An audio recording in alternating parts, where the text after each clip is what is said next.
8th August RG Kar hospital Kolkata 31 years ఉన్న junior doctor continuous గా 36 hours పాటు హాస్పిటల్లోనే డ్యూటీ చేసింది. ఆ రోజు నైట్ కూడా తన డ్యూటీలోనే ఉంది. తను పీజీ చేస్తున్న ఒక ట్రైనీ డాక్టర్. ఆ డాక్టర్ తన కొలీగ్స్ తో మాట్లాడడానికి 3rd ఫ్లోర్ లో ఉన్న సెమినార్ హాల్ కి వచ్చింది. అక్కడే వాళ్లతో పాటే భోజనం కూడా చేసింది. ఆ హాస్పిటల్లో డాక్టర్స్ రెస్ట్ తీసుకోవడానికి రెస్ట్ రూమ్ లేకపోవడంతో తన కొలీగ్స్ వెళ్లిపోయాక 36 అవర్స్ డ్యూటీ చేయడం వల్ల అలసిపోయిన తను అదే సెమినార్ హాల్లో పడుకుంది. తెల్లవారుజామున ఆ డాక్టర్ వాళ్ళ నాన్నగారికి హాస్పిటల్ నుండి ఒక కాల్ వచ్చింది. ఆ కాల్లో మీ అమ్మాయి హాస్పిటల్లో సూసైడ్ చేసుకుంది అని చెప్పారు. డాక్టర్ గారి అమ్మ అండ్ అలాగే వాళ్ళ నాన్నగారు హాస్పిటల్ కి వచ్చేశారు. పోలీసులు వాళ్ళని లోపలికి పంపించడం లేదు. 3 గంటలైన తర్వాత అప్పుడు వాళ్ళ నాన్నగారిని లోపలికి పంపించారు. అక్కడ తన కూతురు హాఫ్ నాక్డ్ గా ఉంది. తన పెదాలు కట్ అయ్యాయి. తన పెల్విక్ రీజియన్ నుండి బ్లడ్ వస్తుంది. తన కళ్ళలో గ్లాస్ ముక్కలున్నాయి. తన కూతురిని మానభంగం చేశారన్న విషయం తనకు అర్థమైపోయింది. ఆ విషయం అర్థమైన తర్వాత వాళ్ళ నాన్నగారు తట్టుకోలేకపోయారు. అసలేం జరిగింది, ఎలా జరిగింది, ఇది రేపా లేకపోతే గ్యాంగ్ రేపా? పోలీసులు ఈ కేసుని తప్పుదోవ పట్టిద్దామని ఎందుకు చూస్తున్నారు? ఇవన్నీ ఈ వీడియోలో క్లియర్ గా ఎక్స్ప్లెయిన్ చేస్తాను, చూడండి. So let's get in to the video. పోలీసులు ఈ కేసుని ఇన్వెస్టిగేషన్ చేయడం స్టార్ట్ చేశారు. డాక్టర్ చనిపోయిన తర్వాత తన బాడీ ఉన్న ప్లేస్ లోనే ఒక బ్లూటూత్ ఇయర్ బడ్ దొరికింది. సెమినార్ హాల్లో ఎలాంటి సీసీ కెమెరాస్ లేవు. అయితే పోలీస్ వాళ్ళు మెయిన్ డోర్ దగ్గర ఉన్న సీసీ కెమెరా ఫుటేజ్ ని చూస్తున్నారు. ఆ ఫుటేజ్ లో సేమ్ బాడీ దగ్గర దొరికిన ఒక ఇయర్ బడ్ లాంటిది ఒక వ్యక్తి పెట్టుకుని హాస్పిటల్ కి రావడం చూశారు. తనతో పాటు ఆగస్టు 9th రోజు 3 AM to 5 AM ఈ టైం మధ్యలో దాదాపు 10 మంది హాస్పిటల్ కి వచ్చారు. వీళ్ళందరినీ పోలీసులు ఇన్వెస్టిగేషన్ కోసం పిలిపించారు. వాళ్ళందరి ఫోన్స్ తీసుకుని ఈ ప్లేస్ లో దొరికిన ఇయర్ బడ్ ని కనెక్ట్ చేసి చూశారు. ఆ ఇయర్ బడ్ ఒక పర్సన్ ఫోన్ కి కనెక్ట్ అయింది. అతనే సంజయ్ రాయ్. పోలీసులు అతన్ని అదుపులోకి తీసుకుని ఎంక్వైరీ స్టార్ట్ చేశారు. వాళ్ళ ఎంక్వైరీలో తేలింది ఏమిటి అంటే సంజయ్ రాయ్ అనే అతను ఒక సివిక్ అసిస్టెంట్, అంటే ఒక పోలీస్ ఇన్ఫార్మర్. పోలీసులకి ఇన్ఫర్మేషన్ ఇవ్వడాలు, పోలీసులకు హెల్త్ బాగాలేకపోతే హాస్పిటల్ కి తీసుకురావడాలు, ఇలాంటి పనులు చేస్తూ ఉంటారు. అయితే 8th ఆగస్టు రోజు నైట్ సంజయ్ రాయ్ ఒక వ్యక్తికి సర్జరీ చేయించడం కోసమని హాస్పిటల్ కి వచ్చాడు. టైం 1 అవుతుంది. సంజయ్ రాయ్ హాస్పిటల్లోనే ఒక ప్లేస్ కి వెళ్లి తన ఫోన్ లో ఫోన్ చూస్తూ మందు తాగాడు. ఆ తర్వాత హాస్పిటల్లోని 3rd ఫ్లోర్ కి వెళ్లాడు. అక్కడే సెమినార్ హాల్ ఉంటుంది. ఆ సెమినార్ హాల్లో డాక్టర్ ని చూశాడు. డాక్టర్ నిద్రలో ఉండటంతో తనపై దారుణంగా అటాక్ చేశాడు. ఆ తర్వాత ఎవిడెన్స్ లేకుండా చేయడానికి అక్కడంతా క్లీన్ చేశారు. ఆ సమయంలోనే తన చెవిలో ఉన్న ఇయర్బడ్ అక్కడ పడిపోయింది. 3 AM కి లోపలికి వెళ్లిన సంజయ్ దాదాపు 40 to 45 మినిట్స్ అక్కడే ఉన్నారు. ఆ తర్వాత మళ్లీ 4:37 AM కి ఏమీ తెలియనట్టు హాస్పిటల్ నుండి బయటకు వెళ్లిపోయాడు.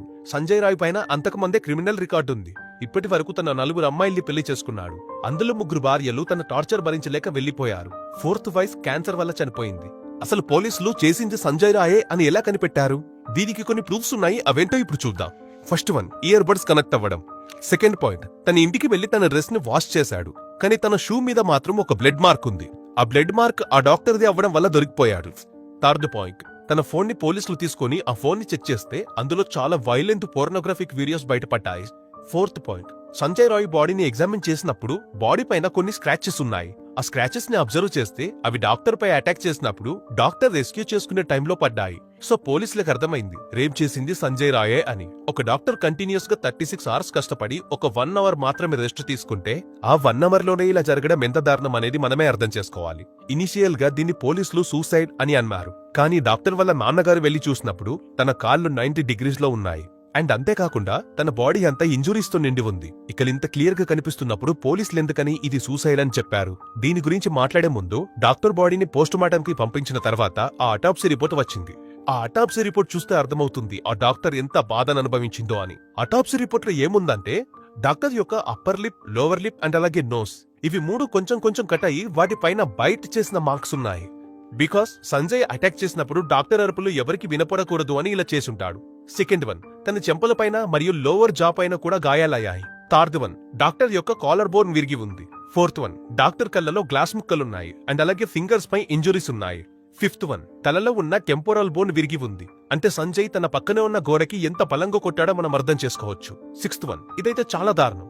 డాక్టర్ యొక్క పెల్విక్ రీజియన్ లో ఉండే పెల్విక్ క్రీడిల్ అనే ఒక పార్ట్ విరిగిపోయి ఉంది. ఈ ఇమేజ్ ని చూడండి, మీకే అర్థమవుతుంది. ఒకసారి ఊహించుకోండి డాక్టర్ ఎంత పెయిన్ అనుభవించుంటుందో. సెవెంత్ వన్, ఇదే అసలైన విషయం. డాక్టర్ యొక్క వజీనాలో 150 మిల్లీగ్రామ్స్ సీమన్ కనబడింది. ఒక పర్సన్ నుండి దాదాపు 15 to 20 మిల్లీగ్రామ్స్ సీమన్ మాత్రమే వస్తుంది. కానీ 150 మిల్లీగ్రామ్స్ అంటేనే ఇక్కడ చాలా డౌట్స్ రేజ్ అవుతున్నాయి. ఇది ఒక్కరు చేశారా లేదా ఒక ధ్యాన్ చేసిందా అని. ఈ విషయం జరిగిన తర్వాత అందరూ ప్రొటెస్టులు చేస్తూ ఉంటే ఆర్జికర్ కాలేజ్ ప్రిన్సిపల్ అయిన సందీప్ జోస్ ఒక మాట అన్నారు. అదేంటి అంటే ఆ టైంలో ఆ అమ్మాయి అక్కడికి వెళ్లి ఎందుకు పడుకుంది అని. ఈ విషయం విన్న డాక్టర్స్ అందరూ ప్రిన్సిపల్ రిజైన్ చేయాలి అని ప్రొటెస్టు స్టార్ట్ చేశారు. దానికి కాలేజ్ నుండి ప్రిన్సిపల్ రిజైన్ కూడా చేశాడు. కానీ with in the span of 6 hours లోనే వెస్ట్ బెంగాల్ గవర్నమెంట్ తనకి వేరే కాలేజ్ లో పోస్టింగ్ ఇచ్చింది. అయితే ఆ ప్రిన్సిపల్ ఒక శాడిస్ట్ అని, లంచాలు తీసుకుంటాడు అని అండ్ అలాగే స్టూడెంట్స్ ని ఫెయిల్ చేస్తాడు అని చాలా మంది స్టూడెంట్స్ అంటున్నారు. అయితే ఈ ఇన్సిడెంట్ వెనుక సంజయ్ రాయ్ తో పాటు ఖచ్చితంగా ఇంకొక పెద్ద చేయి ఉండే ఉంటుంది. ఎందుకంటే పాయింట్ నెంబర్ 1, పోలీసులు బాడీని చూసినప్పుడు వాళ్ళ పేరెంట్స్ కి రేప్ అని చెప్పకుండా అది ఒక సూసైడ్ అని చెప్పారు. కానీ ఇదొక సూసైడ్ అని వాళ్ళకి ఎలా అనిపించదు? ఇదొక పెద్ద క్వశ్చన్ మార్క్. పాయింట్ నెంబర్ 2, పోలీసులు పేరెంట్స్ ని పిలిచాక వాళ్ళని 3 hours పాటు లోపలికి అలౌ చేయలేదు. అసలు ఈ 3 hours పాటు పోలీసులు లోపలికి పేరెంట్స్ ని ఎందుకు అలౌ చేయలేదు? పాయింట్ నెంబర్ 3, మానభంగం చేసిన సంజయ్ రాయ్ ఒక పోలీస్ ఏజెంట్. తను మానభంగం చేశాక అక్కడే ఉన్న పోలీస్ బ్యారెక్స్ లో, అంటే పోలీసులు రెస్ట్ తీసుకునే ప్లేస్ లోనే కాసేపు పడుకున్నాడు. అంటే ఇతను పోలీసులకు అంత క్లోజా? సో చాలా మంది పోలీసులు ఎవరినో ఒక పెద్ద వ్యక్తిని ఈ కేసు నుండి తప్పించడానికి ప్రయత్నం చేస్తున్నారు అని అంటున్నారు. అందుకే పోలీసులంటే అందరికీ నమ్మకం పోయి ఈ కేసుని సిబిఐకి ఇవ్వాలని ప్రొటెస్ట్ చేస్తున్నారు. నిజంగా ఈ ఇన్సిడెంట్ వెనుక ఇంకెవరైనా ఉన్నారా? ఈ విషయం పైన చాలా డౌట్స్ రేజ్ అవుతున్నాయి. ఎందుకంటే డాక్టర్ యొక్క వజైనాలో 150 milligrams ఆఫ్ సీమన్ దొరకడం. ఇన్ని రోజుల నుండి కాలేజ్ నడుస్తున్నా సరే ఒక్కరోజు కూడా అక్కడ కన్స్ట్రక్షన్ వర్క్ జరగలేదు. కానీ ఎప్పుడైతే డాక్టర్ డెడ్ బాడీ దొరికిందో ఆ టైంలోనే అదే ప్లేస్ లో కన్స్ట్రక్షన్ స్టార్ట్ చేశారు. మేబీ ఎవిడెన్స్ ని డిస్ట్రాయ్ చేయడానికి అయి ఉండొచ్చు. ఇకపోతే పోలీసులు ఈ కేసుని తప్పుతోవ పట్టిద్దామని చూడటం. అండ్ అంతేకాకుండా August 14th నైట్ మిగతా వాళ్ళంతా ప్రొటెస్టులు చేస్తున్నారు. ఈ టైంలోనే గుర్తు తెలియని 40 మంది వచ్చి హాస్పిటల్లో ఉన్న అన్ని ఎక్విప్మెంట్స్ ని పగలగొట్టారు. అంతేకాకుండా సెమినార్ హాల్ వరకు వెళ్లారు. ఆ ప్లేస్ లో ప్రొటెక్ట్ చేస్తున్న వాళ్లపైన అండ్ అలాగే పోలీసుల పైన కూడా అటాక్ చేశారు. అసలు వీళ్ళంతా ఎవరు? వీళ్ళు కూడా ఎవిడెన్స్ ని డిస్ట్రాయ్ చేయడానికే వచ్చారా? ఇకపోతే last point, CM Mamata Banerjee గారు ఒక మాట అన్నారు. August 10th వరకు లోకల్ పోలీసులు ఈ కేసుని హ్యాండిల్ చేస్తారు. ఒకవేళ August 10th వరకు ఏమీ డిక్లేర్ అవ్వకపోతే అప్పుడు ఈ కేసుని సిబిఐకి అప్పగిస్తాను అని ఆమె చెప్పింది. ఒక సాడిస్ట్ అయిన ప్రిన్సిపల్ రిజైన్ చేస్తే మాత్రం 6 hours లోనే వేరే కాలేజ్ లో పోస్టింగ్ ఇచ్చారు. ఇంత సీరియస్ కేసును మాత్రం 10th వరకు చూసి ఆ తర్వాత సిబిఐకి ఇస్తాము అని చెప్పారు. ఎందుకని ఇమీడియట్ యాక్షన్ తీసుకోలేదు? ఇలా ఈ ఇన్సిడెంట్ పైన ప్రతిసారి ఇలాంటివి చూసినప్పుడే చాలా మంది ప్రొటెస్ట్లకు దిగుతున్నారు.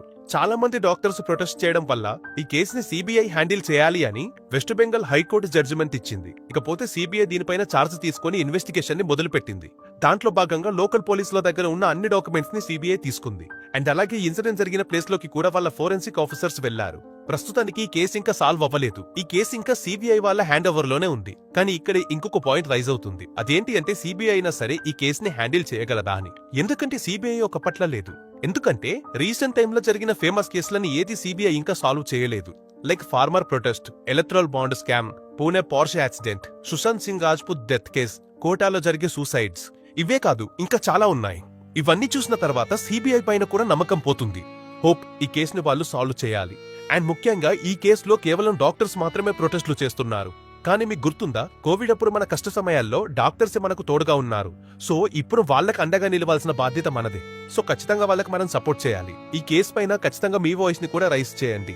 ఇదే కాకుండా ఇండియన్ జ్యుడిషియరీ సిస్టమ్ కూడా ఇలాంటి సంఘటనల పైన స్ట్రిక్ట్ యాక్షన్స్ తీసుకోవాలి. సో ఇలాంటి ఇన్సిడెంట్స్ ని అరికట్టడానికి గవర్నమెంట్ ఎలాంటి చర్యలు తీసుకోవాలో మీకేమన్నా తెలిస్తే కింద కామెంట్ చేయండి. సో ఇదిగో ఇవాళ వీడియో.